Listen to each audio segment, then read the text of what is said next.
2 మూరన్నర పొడుగు, మూరన్నర ఎత్తు, మూరన్నర వెడల్పు తుమ్మకర్రతో అది చెయ్యాలి. 4 వైపులా 4 ఉంగరాలు ఉండాలి. ఆ ఉంగరాల్లో తుమ్మకర్రలు పెట్టబడాలి. తుమ్మకర్రలతోనే మొయ్యబడాలి. ఆ మందసమును మోసే కర్రలు తుమ్మకర్రలు. ఆ మందసము తుమ్మకర్ర.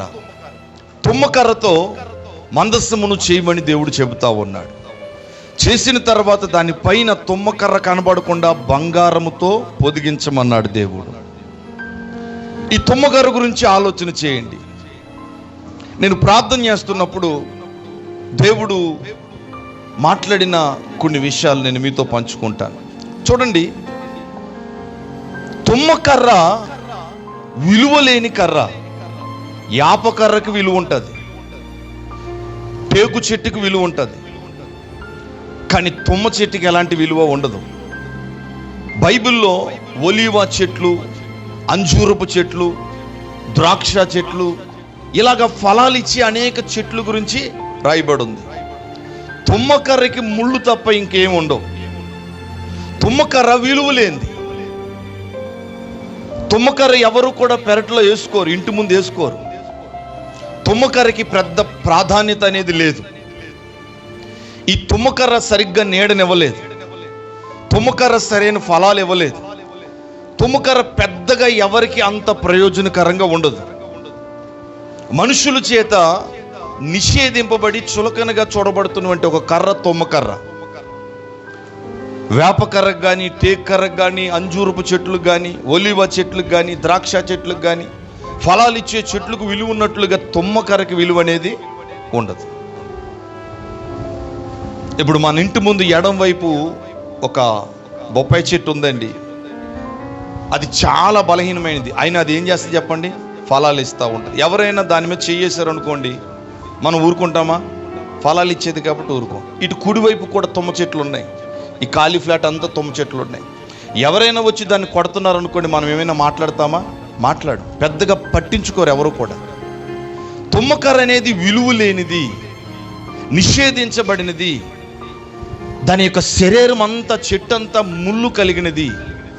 ఎవరు దాని నీడన ఆశ్రయము పొందలేరు.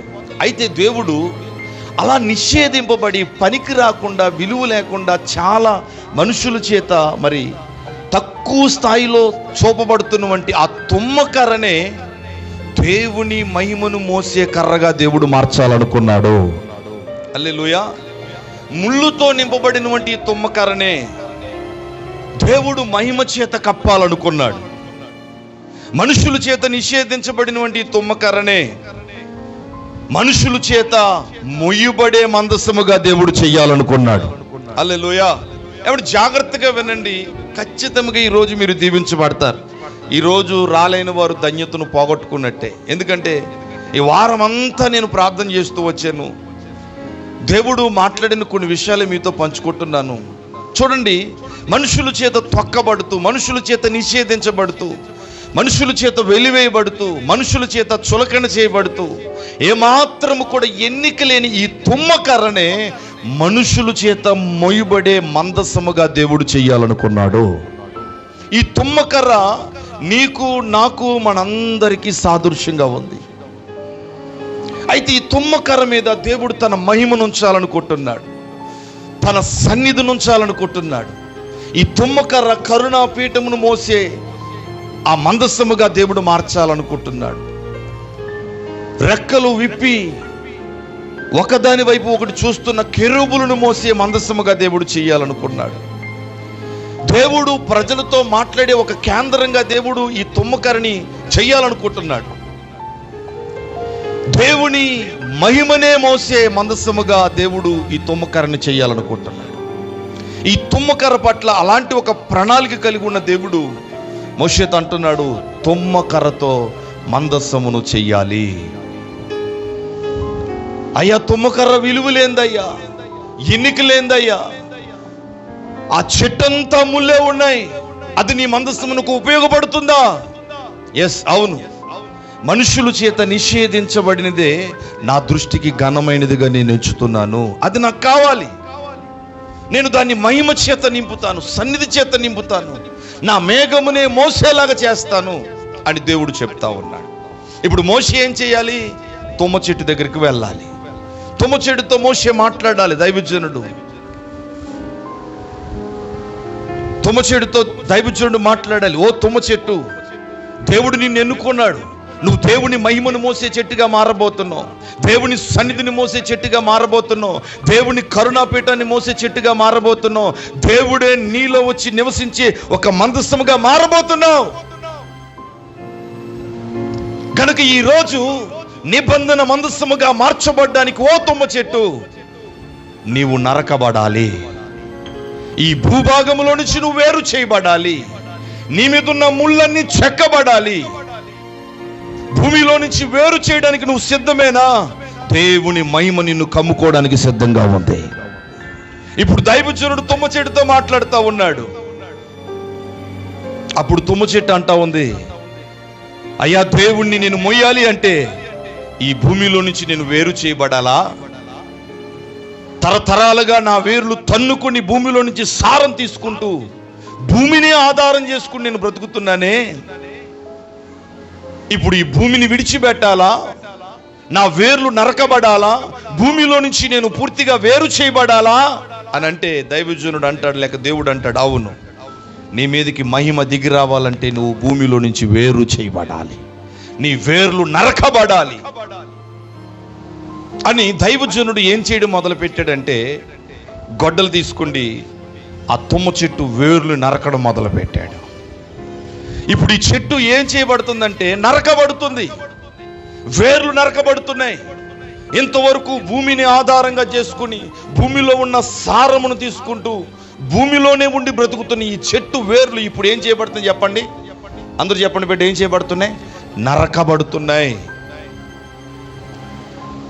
అక్కడ మహిమ దిగి రావాలంటే ఈ చెట్టు ఇక్కడ ఏం చేయబడాలి? మొట్టమొదటిగా నరకబడాలి, భూమిలో నుంచి వేరు చేయబడాలి. వేరు చేయబడాలి. భూమిలో నుంచి వేరు చేయబడకపోతే, ఆ వేర్లన్నీ నరకబడకపోతే దీని మీదకి బంగారము రాదు. ఇది భూమి మీద ఉన్నంత కాలం, వేర్లు తన్నుకుని భూమిలో నాటుకుపోయినంత కాలం బంగారమును దీని మీద పొదుగుతారా? బంగారము పొదగకపోతే అది నిబంధన మందసముగా మారుతుందా? అలా మారకపోతే దాని మీదకి మహిమ దిగి వస్తుందా? బంగారము రావాలన్నా, నిబంధనలు పెట్టబడాలన్నా, మహిమ దిగి రావాలన్నా ఈ చెట్టు భూమిలో నుంచి వేరు చేయబడాలి. వేరు చేయబడాలి. చూడండి, ప్రతి క్రైస్తవుడు గమనించవలసినటువంటి విషయం, తల్లులారా తమ్ముళ్ళారా జాగ్రత్తగా వినండి. క్రైస్తవ జీవితం వేరుబాటు కలిగిన జీవితం. వేరుబాటు చేయబడకపోతే లోకంలో నుంచి, లోకాశల్లో నుండి, లోక సంబంధమైన సంప్రదాయాల్లో నుండి, లోక సంబంధమైన జీవితంలో నుంచి మనము గనక వేరవ్వకపోతే మన మీదకి ఏమండి దేవుని మహిమ దిగిరాదు. దేవుని నిబంధన మందసమును కలిగి ఉండే అనుభవం ఏంటంటే వేరు చేయబడిన అనుభవం. అందుకని దేవుడు అన్నాడు, మూర్ఖులకు ఈ తరం వారికి మీరు వేరై ఈ తరం వారికి వేరైపోవాలి. ఈ తరంలో ఉన్న పద్ధతులకు వేరైపోవాలి. ఈ తరములో ఉన్న కట్టుబాట్లకు వేరైపోవాలి. ఈ తరములో ఉన్న నియమాలకి వేరైపోవాలి. నీకు లోకానికి నువ్వు సిలువేయబడిపోవాలి. లోకానికి, లోక సంబంధమైన జీవితానికి పూర్తిగా నువ్వు చచ్చిపోవాలి. ఆమేన్ చెప్పండి. వేరైపోవాలి. ఇది కొంచెం కఠినమైన మాట. ఐజాక్ వింటున్నావా తండ్రి? కానీ ఇదే మార్గం, వేరే మార్గం లేదు.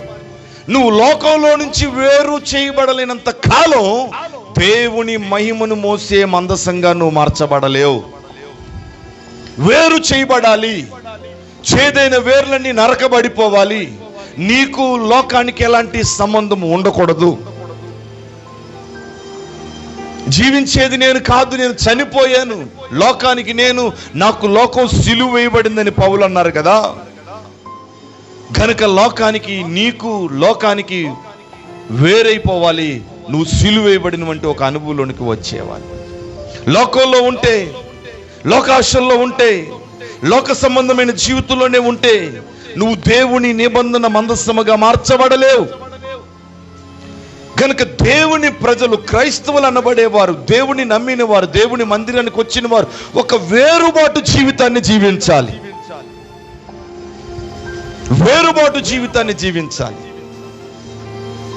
అందరూ ఉన్నట్లుగా మన విధులు ఉండకూడదు. ఎస్తేరు గ్రంథంలో ఏమి రాయబడింది? యూదుల గురించి ఏం చెప్పబడింది?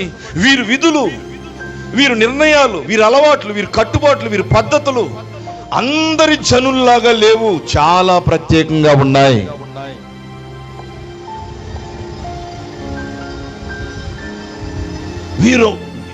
వీరి విధులు, వీరి నియమాలు, వీరి పద్ధతులు సకల జనుల్లాగా లేవు, చాలా ప్రత్యేకంగా ఉన్నాయి. హామాన్ అదే కదా సాక్ష్యం ఇచ్చాడు. చూడండి, దేవుని ప్రజలు ఎక్కడికి వెళ్ళినా ఒక వేరుబాటు జీవితాన్ని జీవించాలి. లోకంతో పాటు కలిసిపోకూడదు. ఇది నేర్చుకోండి ఖచ్చితంగా. అప్పుడే నువ్వు మహిమను మోసే వ్యక్తిగా మారతావు. ఆమె ఎక్కడికి వెళ్ళినా నీకంటూ ఒక ప్రత్యేకత ఉండాలి, ఒక వేరుబాటు జీవితాన్ని కలిగి ఉండాలి. నువ్వు లోకంలోనే బ్రతుకుతావు, కానీ లోకానికి నీకు ఎలాంటి సంబంధాలు ఉండకూడదు. సిలువేయబడిపోవాలి. ఈ రోజుల్లో చాలా మంది దేవుని మందిరానికి వచ్చిన లోకంలో ఉన్న ఆశల్లోనే బ్రతుకుతున్నారు. లేదు, ఎప్పుడైతే నువ్వు లోకంలో నుంచి వేరు చేయబడతావో అప్పుడే నీ జీవితంలో దేవుని మహిమను అనుభవించగలుగుతావు, దేవుని ప్రభావాన్ని అనుభవించగలుగుతావు, దేవుని సన్నిధిని అనుభవించగలుగుతావు. కనుక మొట్టమొదటిగా ఈ తుమ్మకర్ర దేవుని మహిమను మోసే మందస్సముగా మారాలి అంటే ముందు ఇది ఏం చేయబడాలి చెప్పండి? నరకబడాలి, వేరు చేయబడాలి, భూభాగములో నుంచి ప్రత్యేకించబడాలి. క్రైస్తవులు ఎప్పుడు కూడా ఒక ప్రత్యేకింపబడినటువంటి జీవితాన్ని జీవించాలి. లోకంలో ఉన్న వారి యొక్క స్వభావాలు వేరు, మన స్వభావం వేరు. వారి పద్ధతులు వేరు, మన పద్ధతులు వేరు. వారి నియమాలు వేరు, మన నియమాలు వేరు. వారి నిర్ణయాలు వేరు, మన నిర్ణయాలు వేరు. మన లోకంలోనే ఉంటాం, కానీ లోకములో ఉన్నది ఏది కూడా మనలోనికి రాకూడదు. మూర్ఖులకు ఈ తరం వారికి వేరవ్వండి, వేరైపోవాలి. ఒక వేరుబాటు జీవితాన్ని లోకంలో మనం అందరం కూడా చెప్పండి కలిగి ఉండాలి. అందరూ చెప్పండి, వేరుబాటు జీవితం. వేరుబాటు జీవితం ఖచ్చితంగా 100% మనం అందరం కలిగి ఉండాలి. దేవుడు చాలాసార్లు మనల్ని నరికి లోకంలో నుంచి వేరు చేసి చీకట్లో నుంచి వెలుగులోనికి, మరణంలో నుండి జీవంలోనికి, శాపంలో నుండి ఆశీర్వాదంలోనికి తీసుకొచ్చి ఒక ప్రత్యేకమైన వ్యక్తిగా దేవుడు మనల్ని పెట్టినా ఎందుకు అప్పుడప్పుడు మరలా చేదైన వేర్లు మొలిచేస్తా ఉన్నాయి. వేర్లు నరికేశాడు దేవుడు, నిన్ను ప్రత్యేకపరిచాడు దేవుడు. కానీ ఎందుకో మరలా వేర్లు తన్నుకుంటూ, చేదైన వేర్లు మొలుస్తూ మరలా ఆ లోకంలోనే స్థిరపడడానికి, స్థాపించబడ్డానికి, నాటుకుపోవడానికి చేదైన వేర్లు మనలో అనేకుల్లో మొలుస్తూ ఉన్నాయి. అందుకని దేవుడు అన్నాడు, చేదైన వేరు ఏదైనా ఒకవేళ మీలో మొలుచునేమో జాగ్రత్తగా చూసుకోండి. నీలో ఇక ఏ చేదైన వేర్లు కూడా ఉండకూడదు.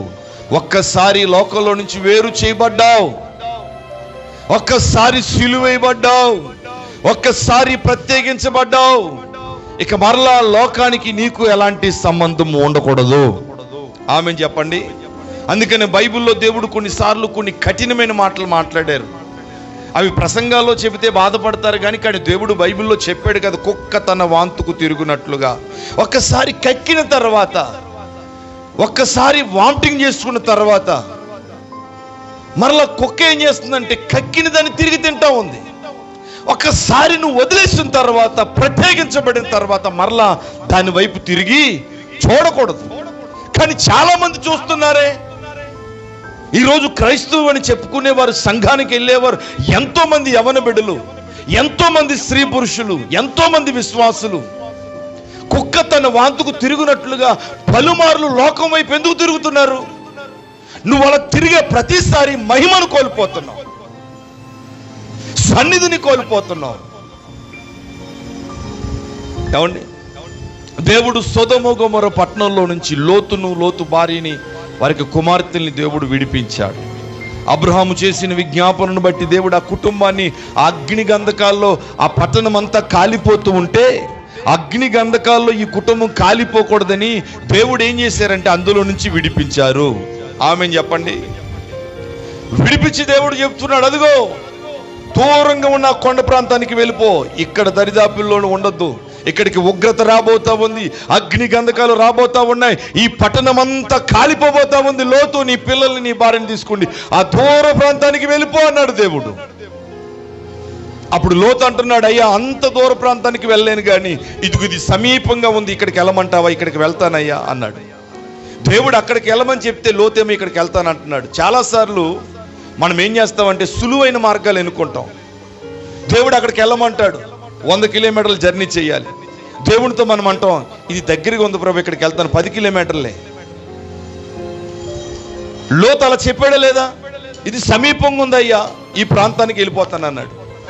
దేవుడేమో ఆ ప్రాంతానికి వెళ్ళన్నాడు.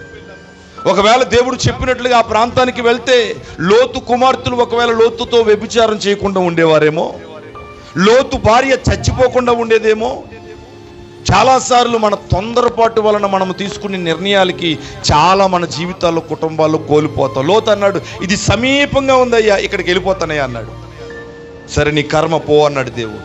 ఇప్పుడు లోతు వెళ్తా ఉన్నాడు, లోతు భార్య వెళ్తా ఉంది, లోతు పిల్లలు వెళ్తా ఉన్నారు. వెళ్ళేటప్పుడు సొదొమని విడిచిపెట్టేశారు, సొదొమలో ఉన్న పాపాన్ని విడిచిపెట్టేశారు, సొదొమ పట్టణంలో ఉన్న సుఖ సంతోషాలు విడిచిపెట్టేశారు. సొదొమకి వీరికి ఎలాంటి సంబంధం లేదు. దేవుడు అందులో నుంచి బయటికి తీసుకొచ్చేసాడు వారిని. చేయి పట్టుకోండి, తీసుకొచ్చాడు లేదా? అప్పుడే తీసుకొచ్చాడు లేదా? ఒక్కసారి విడిచిపెట్టేసిన తర్వాత ఇక వెనక్కున్న వాటిని చూడకూడదు. పౌలు ఏమన్నాడు?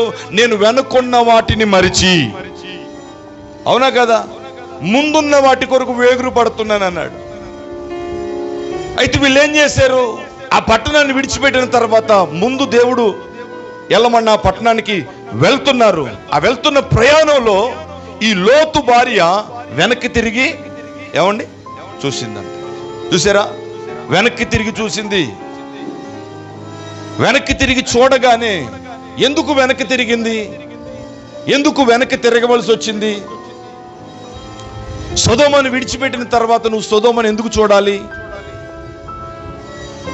ఏముంది ఇంకా అందులో? ఎందుకు వెనక్కి తిరగాలి? ఇంకా దేని మీద నీకు ఆశ? దేని మీద కోరిక? ఏం అనుభవించాలని మళ్ళీ వెనక్కి తిరిగి చూస్తున్నావు? వెనక్కి తిరిగి చూడగానే లోతు భార్య ఉప్పు స్తంభం అయిపోయిందంటే. చంటి ఏ స్తంభం అయిపోయింది తల్లి? ఉప్పు స్తంభం అయిపోయింది బిడ్డ. వెనక్కి తిరిగి చూడకుండా ముందుకు వెళ్ళిపోతే మేఘ స్తంభాన్ని మోసే పాత్రగా మార్చబడును. కానీ వెనక్కి తిరిగి చూసిన తర్వాత ఏ స్తంభం అయిపోయింది? అభినే ఉప్పు స్తంభం అయిపోయింది. ఎందుకు మనం పలుమార్లు వెనక్కి తిరగవలసి వస్తుంది? దేవుడు అనుగ్రహించే మహిమను ఎందుకు కోల్పోతున్నావు? నువ్వు నరకబడ్డావు, వేరు చేయబడ్డావు, నువ్వు ప్రత్యేకించబడ్డావు. నువ్వు అన్యుడువు కాదే, అన్యురాలు కాదే. దేవుడు నిన్ను అందులో నుంచి ప్రత్యేకపరిచేసాడే. ఇప్పుడు నీ విధులు వేరు, నీ కట్టడలు వేరు, నీ నియమాలు వేరు, నీ పద్ధతులు వేరు. అవన్నీ పరిశుద్ధమైన లేఖనాలకి అనుకూలంగా ఉండే పద్ధతుల్లోనికి నువ్వు వచ్చేసావు. కానీ మరలా ఎందుకు వెనక్కి తిరగాలి? ఎందుకు కక్కిన దాన్ని మరలా తినడానికి ప్రయత్నం చేయాలి? ఎందుకు మరలా వేర్లు పారి మరలా లోకంలో మనము ఏమండి స్థిరపరచబడాలి? ఒక్కసారి వేరు చేయబడిన తర్వాత లోకానికి మనకి లోకం పూర్తిగా సిలువ వేయబడితే తప్ప, సిలువ వేయబడిన పూర్తిగా పరిపూర్ణంగా వేరు చేయబడిన అనుభవాలకు వస్తే తప్ప దేవుని మహిమ నిన్ను ఆవరించదు. నువ్వెంత వేరు చేయబడతావో అంత మహిమ నిన్ను కమ్ముకుంటుంది. ఆమె లోకానికి, లోకాశలకి, లోక స్నేహాలకి, లోక పద్ధతులకి నువ్వెంతగా వేరైపోతుంటావో అంతగా దేవునికి దగ్గర అయిపోతావు. నువ్వు అంతగా ప్రభావం నిన్ను ఆవరిస్తుంది, అంతగా మహిమ నిన్ను కమ్ముకుంటుంది, అంతగా దైవ సన్నిధిని నువ్వు మోసే వ్యక్తిగా మార్చబడతావు. లోకానికి వేరవుతున్న కొలది దేవునికి దగ్గరగా వెళ్తావు గనుక స్నేహితులారా, మొట్టమొదటి అనుభవం వేరు చేయబడే అనుభవం. వేరు చేయబడే అనుభవం. కడగబడిన పంది తిరిగి మరలా బురదలో పొర్లునట్లుగా ఎందుకు బైబిల్లో దేవుడి కఠినమైన మాటలు పెట్టాడు? నువ్వు కడగబడ్డావు, దేవుడు నిన్ను సింహాసనం మీద కూర్చోబెట్టాడు, మరలా వెళ్ళి బురదలో పొరలడం ఏంటి? ఇలాంటివన్నీ కూడా దేవుని వాక్యంలో నుంచి మనం ఆలోచన చేస్తున్నప్పుడు పరిశీలన చేస్తే, జాగ్రత్తగా మన అంతరంగాల్ని పరిశీలన చేస్తే ఎక్కడో ఏదో వేరు ఇంకా లోకంలో ఇంకా అలా పట్టుకుని ఉంటా ఉంది. ఈరోజు పరిపూర్ణంగా వేరుబాటు జీవితంలోనికి రావడానికి ఎంతమంది ఇష్టపడతారో వారి మీదకి ఈ రోజు నుంచి దేవుని మహిమ దిగి వస్తుంది, దేవుని సన్నిధి దిగి వస్తుంది. ఐజాక్ అర్థవుతున్నానా? వేరు చేయబడాలి, వేరుబాటు జీవితాన్ని కలిగి ఉండాలి. లోకానికి, లోక సంబంధమైన జీవితానికి గుడ్ బై చెప్పాలి.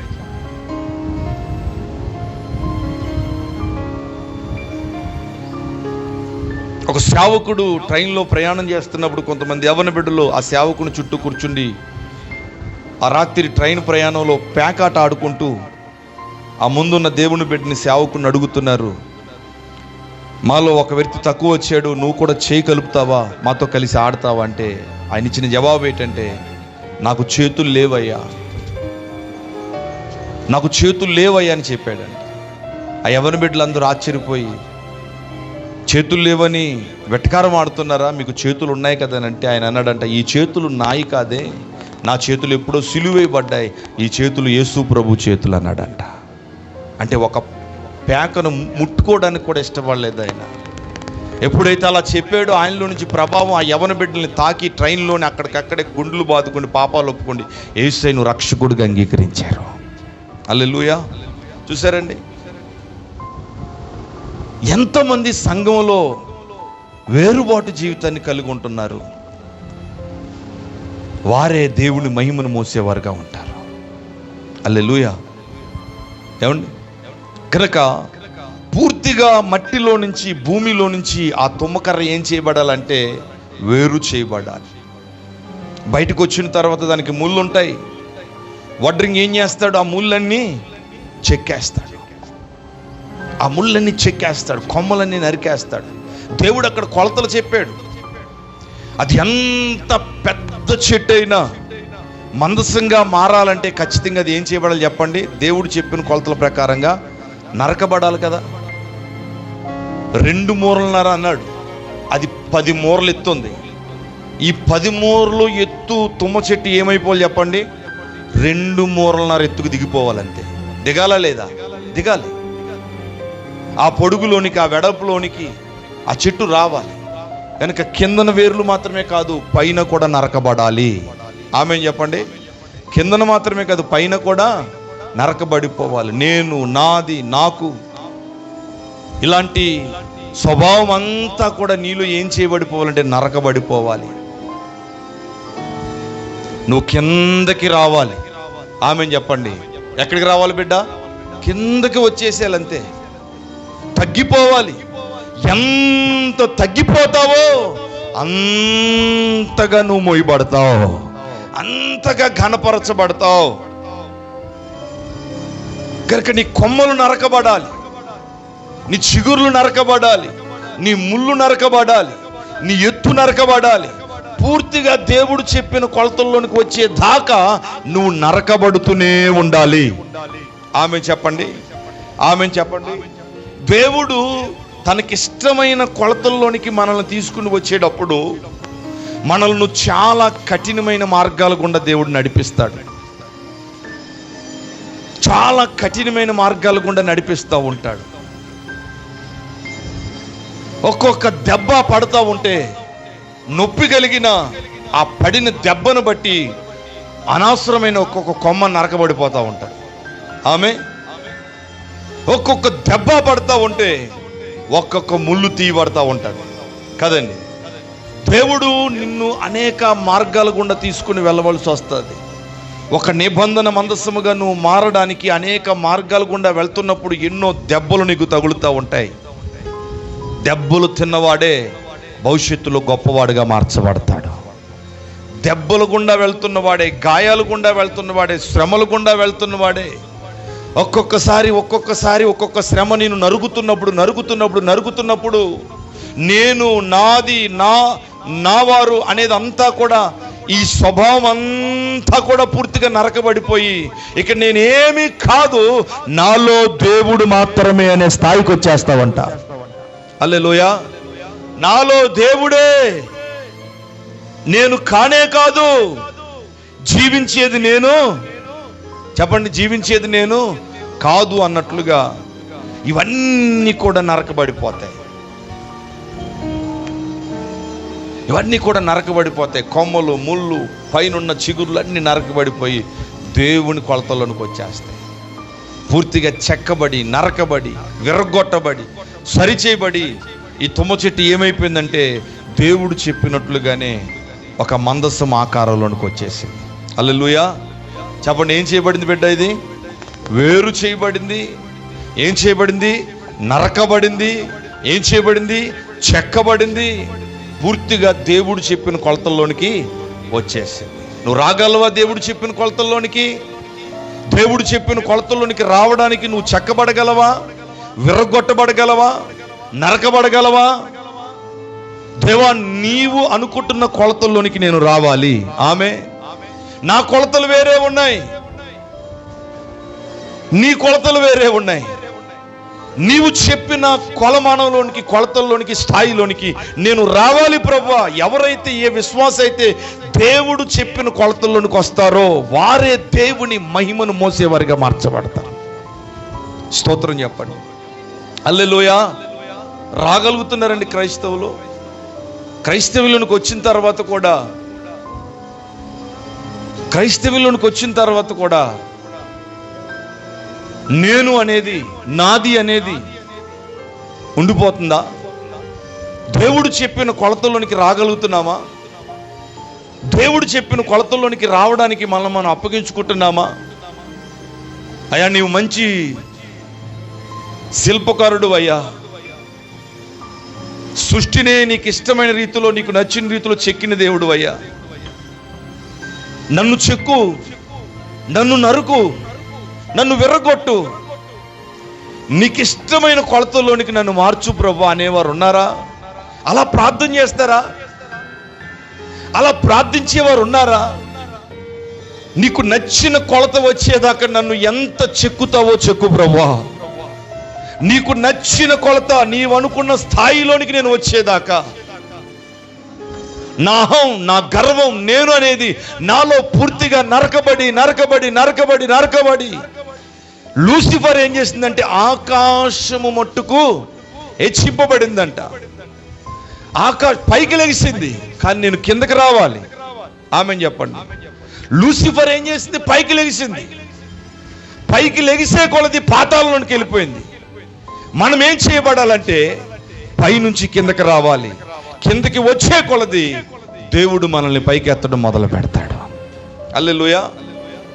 కాబట్టి దేవునికి ఇష్టమైన కొలతల్లోనికి రాగలిగిన విశ్వాసి, దేవుడు చెక్కుతున్నప్పుడు, నరుకుతున్నప్పుడు, దేవుడు సరి చేస్తున్నప్పుడు, వాక్యము ద్వారాగా ఒకవేళ దేవుడు నిన్ను గద్దించి నిన్ను సరి చేస్తున్నప్పుడు నువ్వు నరకబడుతూ, చెక్కబడుతూ, సరిచేయబడుతూ దేవుడు చెప్పిన కొలతల్లోనికి రాగలిగితే, రెండోది ఏంటంటే నీ మీద జరిగేది బంగారము నీ మీద పొదిగించబడుతుంది. హల్లెలూయా.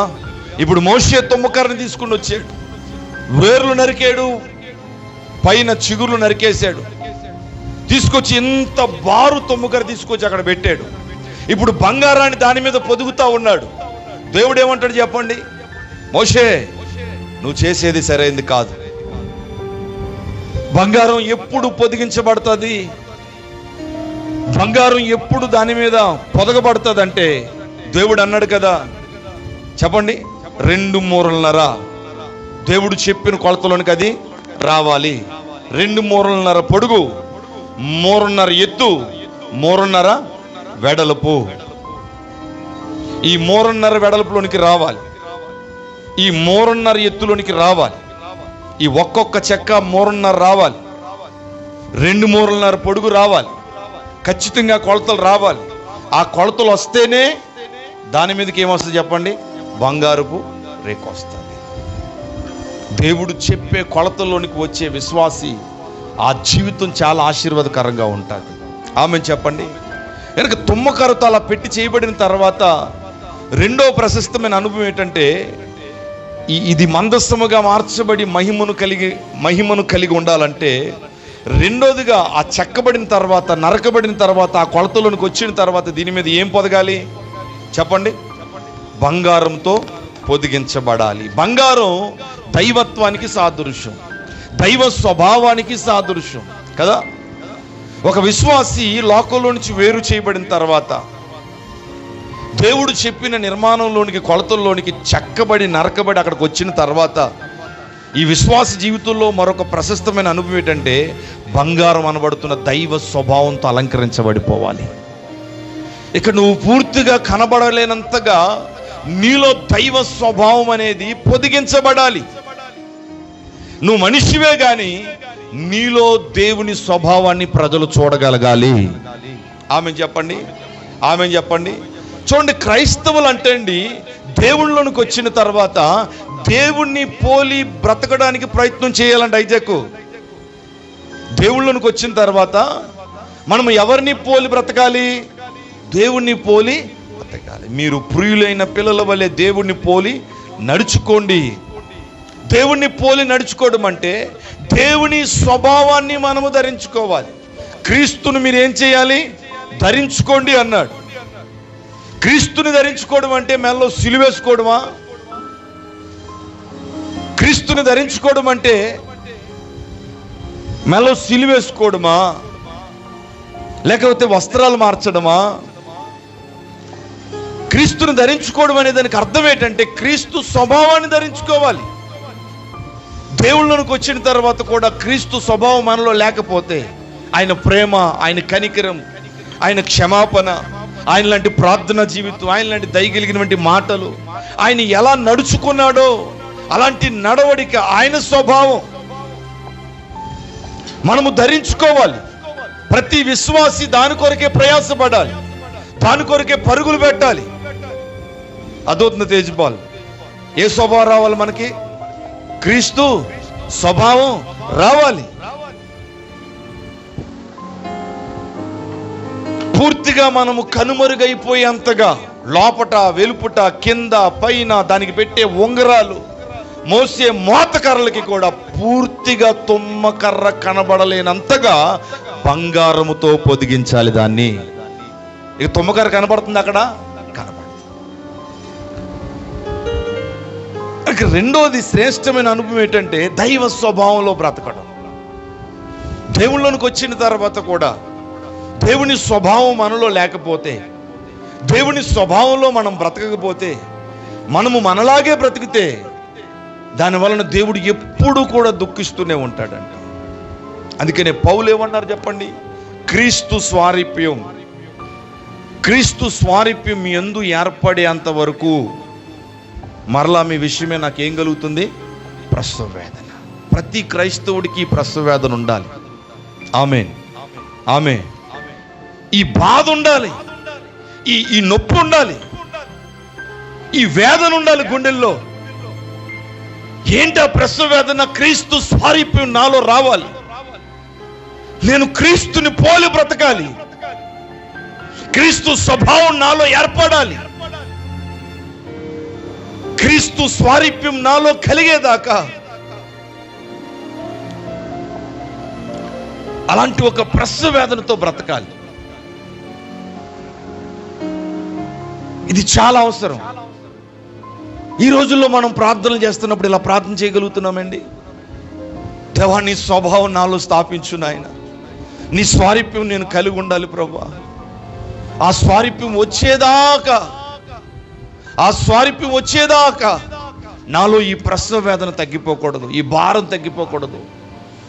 నా బ్రతుకు దినాల్లో ఒక్కరోజైనా యేసు ప్రభులాగా బ్రతకగలనా? ఒక్కరోజైనా క్రీస్తులాగా నేను బ్రతకగలనా?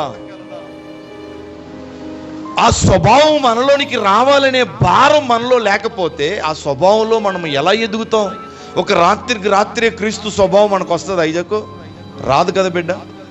ఒక్కొక్క మెట్టు ఒక్కొక్క మెట్టు ఒక్కొక్క మెట్టు ఒక్కొక్క మెట్టు ఎక్కుతూ యేసు ఎలా ఉన్నాడో సంఘము కూడా అదే పరిపూర్ణతలోనికి రావాలి.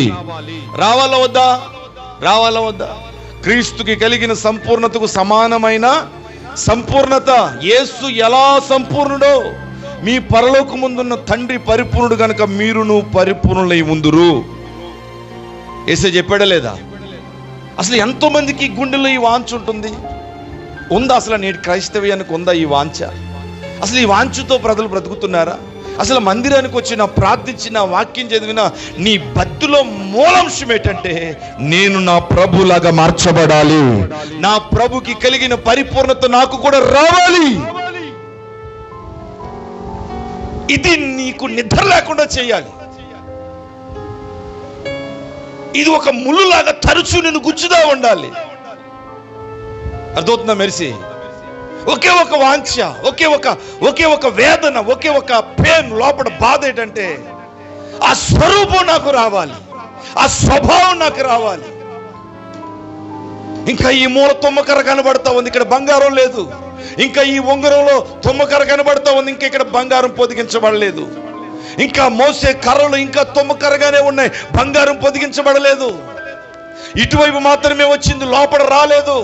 లోపల వచ్చింది, కిందన రాలేదు. అయ్యో, మాత కర్రలు మొదలుకొని, ఉంగరములు మొదలుకొని, అడుగు భాగం మొదలుకొని, చుట్టూ లోపల దాకా బంగారము చేత మందసము పొదిగించబడాలి. అర్థమవుతుందమ్మా? కనుకుతారా? అర్థమవుతుందా? ఈ ప్రసంగాలు మరలా మీకు దొరకవు. వినండి జాగ్రత్తగా. రేపు ఆదివారం కావాలన్నా మీకు దొరకవు. వినండి జాగ్రత్తగా ఈ మాటలు. వాంఛ రావాలి, ప్రతి వ్యక్తికి వాంఛ రావాలి. ఇంకా నా ఆలోచనలో తుమ్మకర ఉంది, ఇంకా నా మాటల్లో తుమ్మకర ఉంది, ఇంకా నా చూపుల్లో తుమ్మకర ఉంది, ఇంకా నా నడకలో తుమ్మకర ఉంది. ఇది బంగారంతో కప్పబడిపోవాలి. నా నడక, నా చూపులు బంగారంతో కప్పబడిపోవాలి. నా చేతులతో చేసే పనుల్లో ఇంకా తుమ్మకర్ర కనబడతా ఉంది, నేనే కనబడతా ఉన్నాను, దైవత్వం కనబడతలేదు. ఈ వాంఛ రావాలి మనకి. ఈ ఆకలి నీకు నిద్ర లేకుండా చేయాలి. అన్నం మీద జాస్తిని చంపాలి. అలా వాంఛ నీకుంటే ఆశ కలిగిన ప్రాణాన్ని దేవుడు తృప్తిపరుస్తాడు. హల్లెలూయా. ఆయన స్వభావంలో ఎదగాలనే వాంఛ మనకు లేకపోతే పరిశుద్ధాత్మ దేవుడు ఎలా సాయం చేస్తాడు? మీరు ప్రార్థనలోనికి వెళ్ళినప్పుడు ఇలా అడగాలి, పరిశుద్ధాత్ముడా రండి, నన్ను యేసు వలె మార్చుటకు రండి, నాలో యేసయ్య స్వభావాన్ని స్థాపించండి, యేసులాగా నన్ను పరిపూర్ణంగా మార్చండి. ఒక కోడి గుడ్డును పెట్టినప్పుడు దాదాపుగా 22 దినాలు 12 దినాలు ఎన్నో దినాలు ఉంటాయి కదా. ఎందుకు దాని మీద అల్లాడుతూ ఉంటుంది, పొదుగుతూ ఉంటుంది తెలుసా? అది కోడి గుడ్డును పెట్టినప్పుడు మీరు గుడ్డునిలా పగల కొడితే అందులో కోడిపిల్ల ఉంటుందా? కోడిపిల్ల ఉంటుందండి? అందులో ఉండదు. కానీ దానికి సంబంధించిన బీజం మాత్రం ఉంటుంది. ఆ కోడిగుడ్లో కోడికి సంబంధించినటువంటి ఒక బీజం అనేది ఉంటుంది. కానీ రూపం వచ్చిందా? ఆకారం వచ్చిందా? పిల్ల కనబడుతుందా? కనబడదు. కానీ అందులో ఖచ్చితంగా ఏముంది చెప్పండి? బీజం అనేది ఉంది. మరొక కోడు తయారవడానికి కావాల్సిన బీజం, ఓ థ్యాంక్ యూ లార్డ్, అందులో ఉంది. ఇప్పుడు ఏం చేస్తుంది కోడి? ఆ గుడ్డులన్నీ జాగ్రత్తగా పక్కన పెట్టుకొని ఏది ఎవరు కూడా ముట్టకుండా ఆ కోడిగుడ్ల మీద తన వెచ్చదనాన్ని కలిగిస్తూ పొదుగుతా ఉంది. దినాలు గడిచే కొలది ఆ లోపడున్న బీజం వృద్ధి చెందుతా ఉంది. ఈ తల్లి కోడి ఎలాగైతే ఉంటుందో ఆ బీజము అలాగా పిల్లలాగా మార్చబడతా ఉంది. ఆ లిక్విడ్ టైపులో ఉన్న ఆ ఎల్లో కానీ ఆ వైట్ కానీ అదంతా ఏమైపోతుందంటే ఎదుగుతూ ఉంది. ఎదిగి ఒక రోజు రాబోతా ఉంది, ఆ పెంకు పగిలి అందులో నుంచి ఒక కోడి పిల్ల బయటకు వస్తుంది. కానీ గుడ్డు పెట్టిన వెంటనే కోడి పిల్ల ఉంది అందులో లేదు. మీకు ఒక మర్మం చెప్పనా? అసలు పరిశుద్ధాత్మ దేవుడు మనకు ఎందుకు అనుగ్రహించబడ్డాడో తెలుసా? మనలో క్రీస్తు స్వభావాన్ని స్థాపించడానికి. దేవుని ఆత్మ మన మీద అల్లాడుతూ అల్లాడుతూ అల్లాడుతూ అల్లాడుతూ మన లోపడున్న ఆ దేవుని బీజం ఏదైతే ఉందో ఆ బీజమును ఆధారం చేసుకుని ఈ దేవుని ఆత్మ మన మీద అల్లాడుతూ మనలను ఏం చేస్తుందంటే క్రీస్తు స్వారూప్యంలోనికి తీసుకుని వచ్చేస్తుంది. అసలు దేవుని ఆత్మ చేసే పని అది. దేవుడు సంఘంలో పరిశుద్ధాత్మను పెట్టిన కారణమే అది. ఈ ప్రతి విశ్వాసి, ఈ వధువు సంఘము, ఆయన ఎలా ఉన్నాడో అలాగ ఈ సంఘం మారడానికి ఈ దేవుని ఆత్మ ఏం చేస్తారంటే సంఘంలో అల్లాడుతూ ఉంటారు. నీ మీద దేవుని ఆత్మ అల్లాడేది ఎందుకు? నిన్ను యేసు స్వభావంలోనికి మార్చడానికే. హల్లెలూయా. దేవుని ఆత్మ నీ మీద అల్లాడుతున్న కొలది నీలో బీజము ఏమవుతుందంటే వృద్ధి చెందుతూ ఉంటుంది. నువ్వు దేవుని స్వభావంలో ఎదుగుతూ ఉంటావు. అందుకని దేవుని ఆత్మను పొందండి, పరిశుద్ధాత్మను పొందండి, పరిశుద్ధాత్మను ఆహ్వానించండి, పరిశుద్ధాత్మ చేత నింపబడండి. ఎందుకు పలుమార్లు సేవకులు చెప్పేది?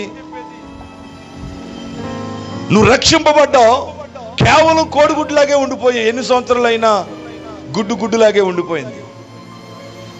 అది తల్లి కోడి కిందకి రావాలి, ఆ వెచ్చదనం పొందాలి. ఆమేన్. అప్పుడే అది పిల్లగా మార్చబడుతుంది. నువ్వు రావట్లేదే, నువ్వు పొందుతులేదే, అసలు పరిశుద్ధాత్మను పొందాలనే వాంచలేదే, దాని కొరకు ఎప్పుడు ఉపవాసం ఉండి కనిపెట్టలేదే, నీ జీవితంలో అనుభవమే లేదే. ఒక రోజంతా ఉపవాసం ఉండి గదిలోకి వెళ్ళి అయ్యా నేను నీ ఆత్మచేత నింపబడాలని కనిపెట్టిన దినమే లేదే.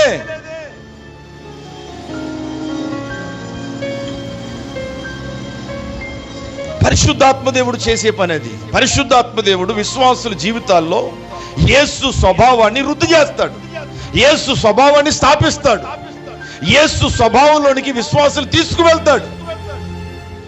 పరిశుద్ధాత్ముడు రండి, నన్ను యేసు దగ్గరికి తీసుకుని వెళ్ళండి, నన్ను యేసు వలె మార్చండి. ఆమేన్, ఆమేన్. పూర్తిగా నేను యేసుతో నింపబడిపోవాలి,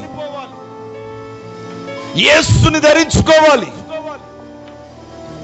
క్రీస్తే నాలో కనబడాలి, ఆయన స్వభావం నాలో కనబడాలి. ఆయన ఎలా ప్రేమ కలిగి ఉన్నాడో నేను అలా బ్రతకాలి, ఆయన ఎలా కనికరము కలిగి ఉన్నాడో నేను అలా బ్రతకాలి, ఆయన ఎలా జాలి కలిగి ఉన్నాడో నేను అలా బ్రతకాలి, ఆయన ఎలాగ ఆయన తిట్టిన వారిని క్షమించాడో నేను అలాగా బ్రతకాలి. ఆయన లాంటి తగ్గింపు నాలో ఉండాలి, ఆయన లాంటి వైరాగ్యం నాలో ఉండాలి, ఆయన లాంటి ప్రార్థన జీవితం నాలో ఉండాలి. ఒక్కరోజైనా యేసులాగా బ్రతకాలి, ఏదో ఒక రోజుకి నేను యేసులాగా మారాలి, ఆ స్వభావం నాలో పరిపూర్ణంగా కనబడాలి, నన్ను చూసిన వారిలో నేను యేసుని చూపించగలగాలి. ఆమేన్ చెప్పండి, ఆమేన్ చెప్పండి, మంచిగా చెప్పండి. హల్లెలూయా. ఈ వాంఛతో మనం బ్రతకాలి, ఈ వాంఛతో మనం బ్రతకాలి. ఎంతమందికి ఉందండి అది? ఎంతమందికి ఉంది చెప్పండి, చేయి పైకి చెప్పండి. నాకుందన్న, నిజంగా నాకుంది. నాలో అంతా ఆ దైవ స్వభావం, బంగారంతో నేను పొదిగించబడాలి. ఎంతమంది అనుకుంటున్నారు? ఏమండి, వేలిక బంగారం, మెల్లో నా బంగారం, ముక్కుగా చెవులుక ఎక్కడ? నీ లోపట వెలుపుల దేవుని స్వభావంతో నింపబడ్డమే శ్రేష్టమైన బంగారం. ఆమె చెప్పండి. యేసుక్రీస్తు స్వభావం బంగారంతో పోల్చబడింది. బంగారం దైవత్వానికి సాదృశ్యం గనక ఒక్కసారి నువ్వు లోకంలో నుంచి వేరు చేయబడిన తర్వాత నరకబడి దేవుడు చెప్పిన కొలత